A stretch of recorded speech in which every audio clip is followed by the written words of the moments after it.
I'm a busy mother of three living on a tight budget.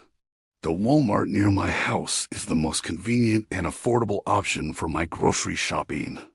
The staff there is generally very nice and helpful, and I've never had any problems there, except for a few quality issues with meat and produce. Unfortunately, I've had to take a break from shopping there. I hope I can go back soon, but only time will tell. I had an encounter at Walmart that destroyed the feeling of security I used to have there.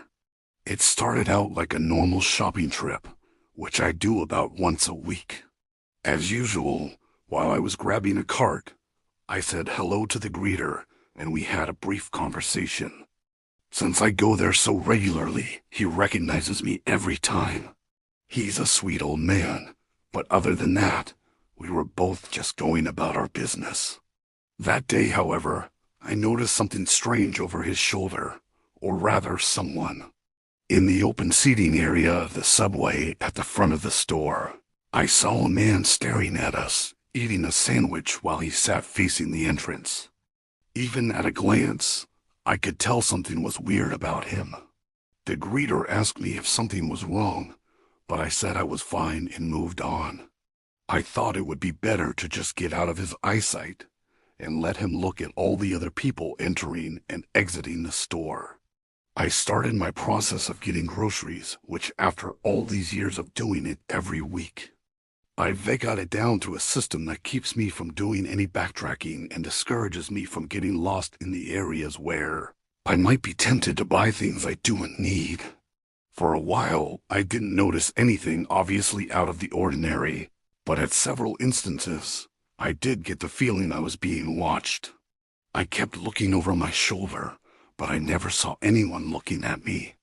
Still, I was getting pretty on edge, so I hurried out to get out of the store faster. The last thing I needed to get were some pellets for my son's pellet rifle.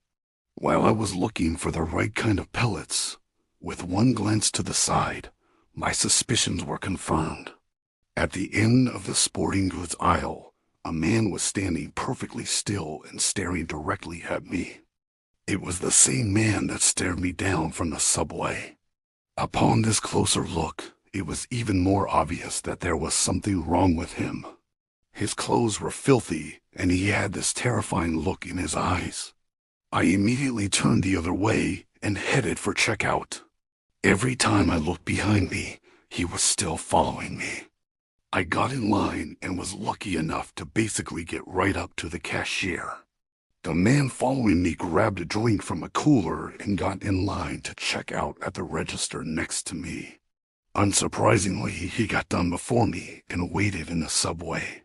When I was finished, I tried telling the cashier about him so they could maybe get the manager to do something about him. But they basically shooed me away so they could work through the line that had developed behind me. So instead, as I was leaving the store, I talked to the greeter. I pointed the stalker out and asked him to stall him for as long as he could. Then I hurried out of the store to where my car was parked in the lot.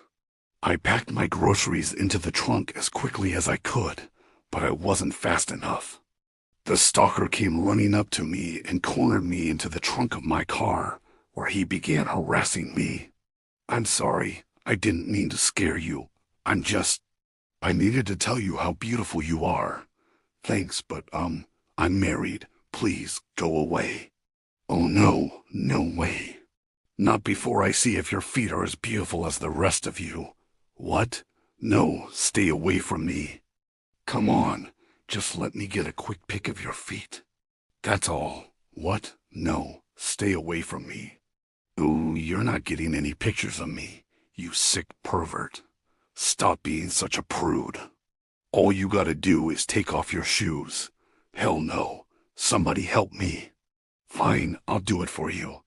That's when he tried to rip off my shoes. I tried to kick him away, but every time my shoe connected with his face, he seemed to enjoy, making him much more crazed.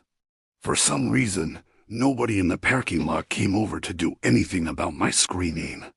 It wasn't that hard for my shoes to come off, and then my socks. Once I was barefoot, The creep took out his phone and took a picture of my feet. I thought it would be over then.